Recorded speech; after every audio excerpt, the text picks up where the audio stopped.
திமுக அரசின் அவலநிலைகளை விளக்கும் தெருமுனை கூட்டம் சிட்லப்பாக்கத்தில் நடைபெற்றது.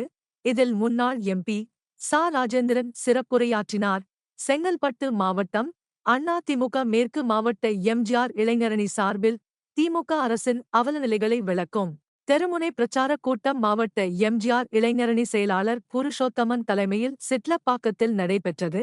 இதில் செங்கல்பட்டு மேற்கு மாவட்ட கழக செயலாளரும் முன்னாள் பாராளுமன்ற உறுப்பினருமான சிட்லப்பாக்கம் ச. ராஜேந்திரன் மற்றும் அனைத்துலக எம்ஜிஆர் மன்ற தலைவரும் முன்னாள் அமைச்சருமான டி.கே.எம். சின்னையா, தலைமைக் கழக பேச்சாளர் புலவர் ராஜகோபால் ஆகியோர் சிறப்புரையாற்றினர்.